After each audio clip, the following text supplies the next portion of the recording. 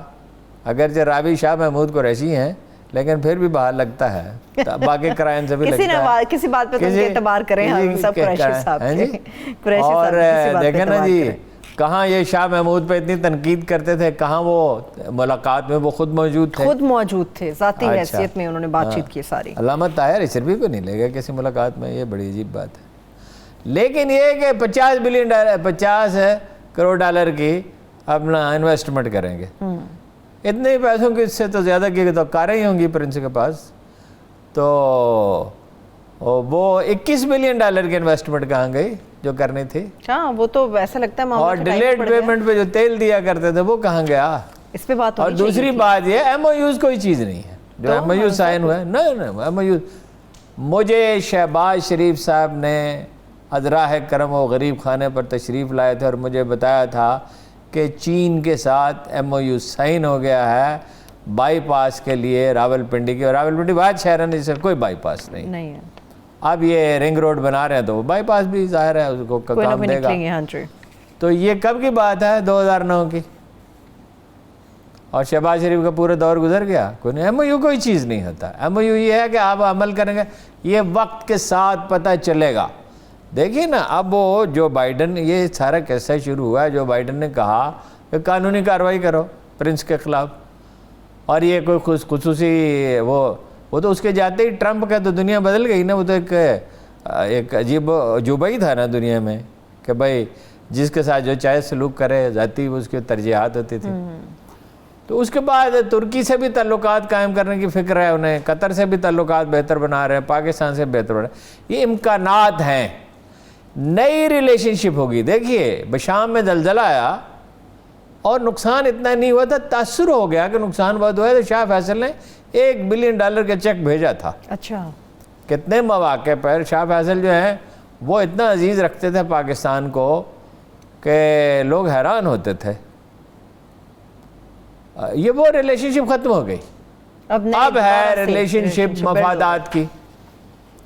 یہ بات تو وہ اچھی طرح جانتے ہیں, اظہار نہیں کر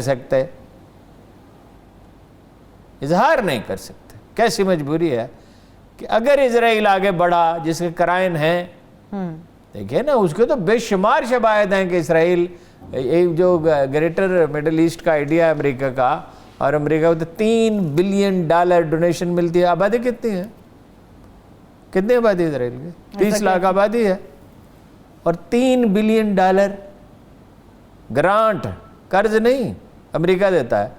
اور یورپ بھی مہربان ہے سارے کا سارا ان پہ. تو وہ باہر تو نکلے گا, ظاہر ہے عرب تو لڑنے کے قابل ہیں نہیں. $thousands of billions کا اسلحہ ہے, لڑنے کے قابل نہیں ہے. پاکستان کی مدد, پاکستان ہے یا ترکی ہے, آخر کو تو انہی کو لڑنا ہے. اس لیے وہ اب پھر یہ جو بائیڈن والا جو معاملہ ہوا, تعلقات تو وہ رکھنا چاہتے ہیں, نہ ان کی انڈسٹری چل سکتی ہے اس کے بغیر, نہ ان کا کاروبار چل سکتا ہے. پاکستانی بڑے محنتی, پاکستانیوں کی آؤٹ پٹ دوسرے فلپینوں سے, انڈین سے, بنگلہ دیشیوں سے بہتر ہے. زیادہ انٹیلیجنٹ لوگ ہیں, زیادہ محنتی ہیں. جب کوئی ماحول اچھا میسر آ جائے ہے نا, پاکستانی ڈاکٹر امریکہ میں سب سے بہتر سمجھے جاتے ہیں. پاکستانی سائنسدان دنیا میں بہتر. قریشی صاحب نے کہا ہے کہ آج ان کی ویژن 2030 کے اوپر بھی بات ہوئی ہے سعودیہ سے, جس میں 1 کروڑ افراد کی قوت انہیں درکار ہوگی سعودیہ کو 2030 تک. تو وہ پاکستان کے لیے بڑے باتوں کو اتنا سیریسلی نہ لیا کر رہے ہیں. ملک کے وزیر خارجہ کیا کروں میں مجبور ہوں. وزیر خارجہ ہیں جو بھی ہیں, وزیر خارجہ ہیں, مطلب ان میں کیا کون سی خوبی ہے کہ وزیر خارجہ بنایا جائے؟ وہ خود بننا نہیں چاہتے تھے. جس آدمی کو زبردستی بنایا جائے اس نے کیا کرنا ہے؟ ان کا مزاج نہیں ہے وزیر خارجہ کا, ان کا انٹرسٹ ہے ملتان کی سیاست میں. ان کا انٹرسٹ تھا جاوید ہاشمی نکل جائے پارٹی سے, ان کا انٹرسٹ تھا جہانگیر ترین نکل جائے پارٹی سے, اور نکل جانے کے بعد اب وہ چاہتے تھے صلح نہ ہو, بس صلح ہو گئی. آدمی کے کندھوں پہ 2 سر نہیں ہوتے کسی کے, نہ کسی کی کھوپڑی میں 2 دماغ ہوتے ہیں. ان کی ترجیحات خارجہ معاملات میں ریاضت کرنا نہیں ہے. ٹھیک ہے, ٹھیک ہے. جنرل بلال کے جانے سے ہارون صاحب کیا کوئی فرق پڑے گا؟ اگر پڑے گا تو کتنا بڑا؟ کیوں نہیں کتنا بڑا وہ خلا ہوگا؟ ایک نیٹ اینڈ کلین آدمی, ایک دلیر آدمی, ایک بے ساختہ آدمی, ایک آدمی جس کا اتنا بڑا ایکسپوجر ہے, جس نے پاکستان کی تاریخ کے عظیم ترین مارکوں میں سے ایک مارکہ سر کیا ہے, جو خود صبح سے رات گئے تک کام کرتا ہے, جو خود آنیسٹ ہے, تو ظاہر ہے دوسرے لوگوں سے. General Bilal is an exception. اس طرح کے لوگ روز روز نہیں ہوتے. جنرل بلال کو تاریخ یاد رکھے گی کراچی کے واقعات کی وجہ سے. اور ان سے ملاقات ہوئی جانے سے پہلے اتفاقاً کسی تقریب میں, تو میں نے بات کرنے کی کوشش کی تو انہوں نے کہا now I am a diplomat.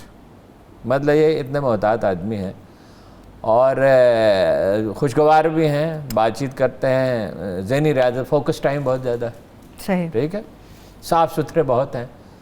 دیکھیے نا, یہ انہوں نے جانے سے پہلے اتنا بڑا کام کر دیا کہ وہاں جتنے تھے اپنا پیسے خور, دیہڑی لگانے والے جو تھے, ان سب کی ان کے جانے سے پہلے چھٹی کرا دی جس آدمی نے. تو آپ کیا تو کر گئے, متحرک ہیں, صحت اچھی ہے, جائیں گے ریاض, جائیں گے جدہ, جائیں گے پاکستان, ملتے جلتے بہت ہیں. And very careful a person.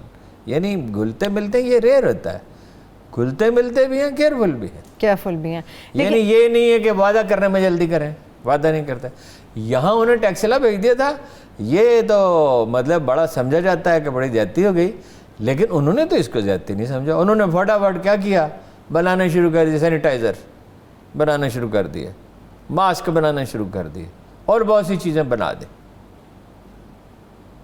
ٹھیک. آپ نے ہارون صاحب کہا کہ ایم او یوز کو سائن کرنے کا کوئی فائدہ نہیں ہے, تو پھر پاکستان کی اکانومی کو ایم او یو اگر عمل ہوگا تو ٹھیک ہے. یہ نہیں ہم حتمی طور پہ نہیں کہہ سکتے کہ یہ دورہ بڑا کامیاب رہا ہے, یا یہ بھی نہیں کہہ سکتے کہ ناکام رہا. تو پھر پاکستان کی اکانومی کو بہتر کرنے کے لیے پریکٹیکلی کیا کرنا ہوگا ہارون صاحب؟ پاکستان کی اکانومی تو پاکستان ہی ٹھیک کر سکتا ہے نا, دنیا نہیں ٹھیک کر. دیکھیے پہلے دن سے ہماری ڈیپینڈنس کی روش ہے نا. دیکھیے ایک تو 22 اپنا ارب روپے کے ہمیں اثاثے مل گئے ہندو اور سکھوں کے جانے سے, جو تقریباً وہ اس وقت میرا خیال ہے کہ 1 روپے کے برابر ہوگا, 2 روپے کے برابر ہوگا ڈالر. تو 11-12 بلین ڈالر کے اندازہ لگا, 3 کروڑ کی آبادی اور 11-12 بلین ڈالر کے اثاثے مل گئے. وہاں سے لوٹ مار شروع ہوئی, ڈیپینڈنس ہوئی. پھر ہمارا طرز زندگی ہے انڈیا میں سیونگ ریٹ 30%, اور آج نہیں ہے, پہلے ہی 30% تھا. ہمارا کتنا ہے 10%.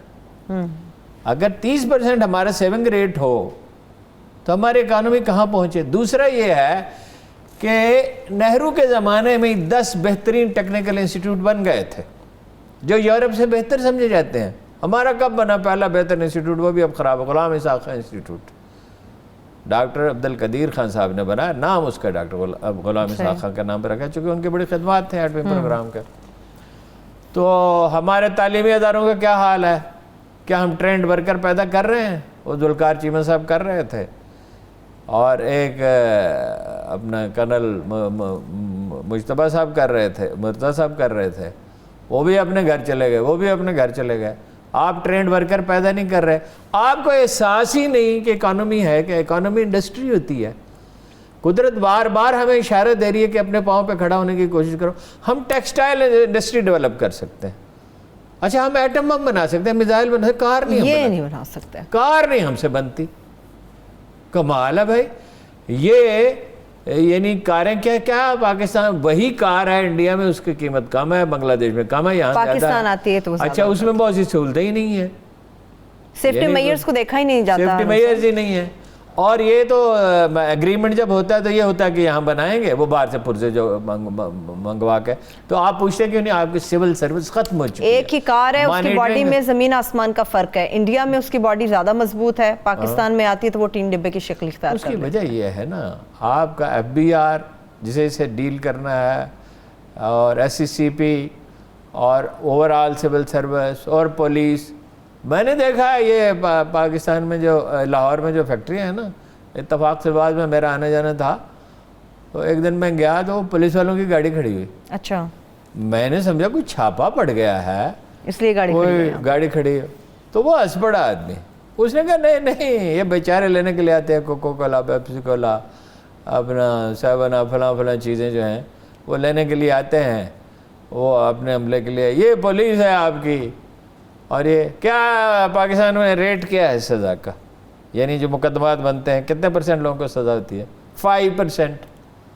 برطانیہ میں کیا 95%. یہی چیزیں ہارون صاحب جن کو بہتر کرنے جب آپ ایک کو دیکھیں نا, لا اینڈ آرڈر ٹھیک ہو, یہ 4 ادارے ٹھیک ہو, ایف بی آر, پولیس, عدلیہ, سول سروس, نئے سرے سے تشکیل دینے کی ضرورت ہے.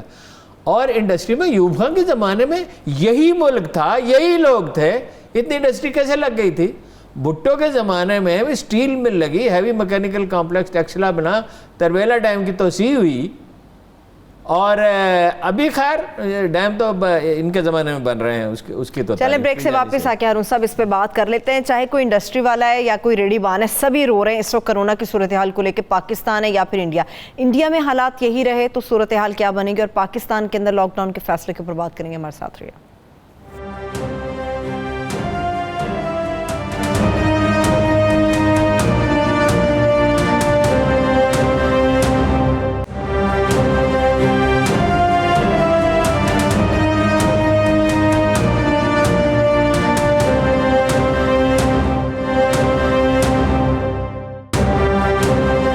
Welcome back. ہارون صاحب, کرونا کی صورتحال, لاک ڈاؤن کے بارے میں آپ کی کیا رائے ہے؟ سب سے پہلے لاک ڈاؤن, کیونکہ لاک ڈاؤن کے اوپر اچھا وہ غلطی ہو گئی, مالک بن دینار نے مالک بن انس, ٹھیک ہے, ٹھیک, اور اسم ظفر بنے تھے وزیر جو کسی نے تصحیح کی ہے 1965 میں. اچھا, وہ بہتر ہوتا بر وقت تصحیح کر دیجیے, بالکل صحیح بعد بات میں ہے پرابلم ہوتا ہے. تو لاک ڈاؤن سے ہی تو بہتر نتیجہ, 2 چیزیں کی ہیں حکومت نے جس سے نتیجہ اچھا نکلا, اور اب امکانات پیدا ہوئے ہیں اچھا کہ تھوڑی سی اور کوشش کریں, اور تھوڑی سی اور پالیسیاں بہتر بنائیں, تو نومبر دسمبر تک اس لہر کا زور ٹوٹ جائے گا. اور پھر بتدریج اس کو جاری رکھیں, پھر ریلیکس نہ ہو جائیں جیسے پہلے ریلیکس ہو گئے تھے. تو اس کے بعد ہماری معیشت بھی سنبھلنے لگے گی, اور معمول کی زندگی شروع ہوگی. سارا نفسیاتی دباؤ ہے جس سے ذہنی مریض بھی لوگ بن رہے ہیں. یہ ہوتا ہی نہ کبھی اگر احتیاط کرتے. تاجروں نے کوئی احتیاط نہیں کی, عام لوگ کسی نے بھی نہیں احتیاط, کسی نے کوئی احتیاط, سب لوگ ذمہ دار. اچھا آپ تاجر کہہ رہے ہیں جی مر جائیں گے, میں نے ایسے بہت لوگوں کو دیکھا ہے, ساری زندگی ہزاروں لوگوں کو دیکھا ہے جو کہتے ہیں میں مر رہا ہوں, 25 سال بعد بھی وہ یہی کہہ رہے ہیں میں مر رہا ہوں. ہارون صاحب بڑے تاجر کی بات اور ہے, چھوٹے تاجر کی نہیں, چھوٹے تاجروں کو اجازت دے دیں کہ کرونا پھیلائیں. لیکن ہارون صاحب وہ کیا کریں, نہیں کیا کریں, جو کیا جاتا ہے. دنیا میں سیلاب آتے ہیں, طوفان آتے ہیں, لوگ لاکھوں ہزاروں کی تعداد میں مرتے ہیں, تو کہ جان ہے تو جان ہے نا بھائی, زندہ رہیں گے تو کچھ کل کما لیں گے. یہ تجارت میں کوئی خسارہ نہیں ہوتا. تجارت میں دیکھیے آج کسی کو لباس خریدنا تھا, نہیں خریدا, وہ اگلی عید پہ خریدے گا. بھائی آج جس نے کسی کے پاس روپیہ خرچ نہیں کیا, کل اس کے پاس کچھ آمدن ہوگی. بھائی آپ اپنے پاؤں پہ کھڑے ہوں گے, آپ کی آمدنیاں بڑھیں گی. اور تاجر جو ٹیکس دیتے ہی نہیں ہیں, 40 لاکھ دکاندار ہیں جو ٹیکس نہیں دیتے. بھائی ان کے لیے یعنی لوگوں کو مرنے دیں, کمال ہے. یہ عجیب و غریب رویہ. آج زبردستی وہاں دکانیں کھولنے کی کوشش کی پنڈی میں اور اسلام آباد میں, پھر وہ سیل کیا ان کو. بھائی قانون کوئی ہر چیز میں کچھ فائدہ ہوتا ہے کچھ نقصان ہوتا ہے. جو شخص نقصان گوارا نہیں کرتا وہ پھر یہ توقع نہ رکھے کہ اسے کوئی اس کا فائدے پہ بھی کوئی حق نہیں. یہ کوئی بات ہے؟ دیکھیے اب تعداد پہنچ گئی 2 لاکھ تک. ویکسینیشن جو اگر 5 لاکھ تک پہنچ جائے تو by the end of November اموات کی تعداد کم ہونے لگے. 20-25% حالات قابو میں آ سکتے ہیں. خیبر پختونخوا میں خاص طور پہ صورتحال بہتر ہوئی ہے اور وہیں سب سے زیادہ خطرہ تھا. ملنا جلنا زیادہ ہے. ایک وہ برتن میں کھانا کھا لیتے ہیں, تپاک ہے, مجلس آرائی ہے, صدیوں سے ایک کلچر چلاتا ہے, قوموں کی عادتیں آسانی سے تو نہیں بدلتی. تو خدا کا شکر ہے کہ پختونخوا میں صورتحال کافی بہتر ہوئی. کراچی میں ایک دن لیٹ کیوں ہوا یہ سب کچھ معاملہ سندھ کے اندر؟ کراچی میں تو آپ کچھ بھی کر سکتے ہیں. کراچی میں تو آپ یہ بھی کر سکتے ہیں کہ ابھی بھی پابندی اٹھوا لیں, سارے بزنس مین اکٹھے ہو جائیں اور ایک ریزنیبل اماؤنٹ دے دیں. مجھے ایک واقعے کا پتہ ہے کہ 1 کروڑ روپے دیے گئے تھے عید کی 1 دن تاخیر کرنے کے لیے. 1 کروڑ روپے ایک دن عید تاخیر سے کرنے کے لیے تاکہ تاجروں کا. بہت پرانی بات ہے. وہ تو ایک دن میں 10-15 ارب کا بزنس ہوتا ہے. کراچی دولت تو ساری پاکستان کی کراچی میں ہے. معاشی ہب ہے ہمارا منی وہ پاکستان. ظاہر ہے وہاں سرگرمی بہت زیادہ ہے.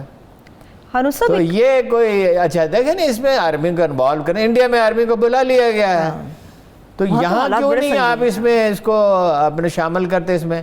اگر یہ 4-5 لاکھ تلے پھر یہ ہے کہ خام مال بھیجنا انہوں نے شروع کر دیا ہے. مئی میں اسی مہینے میں ویکسین بننی شروع ہو جائے گی. جب یہاں بنے گی تو آبویسلی اس کی کاسٹ کم ہوگی. آبویسلی آپ اس کی سپیڈ بڑھا سکتے ہیں, اس کی مقدار بڑھا سکتے ہیں. باقی بھارت تو دیکھیے نا بہت خراب صورتحال ہے.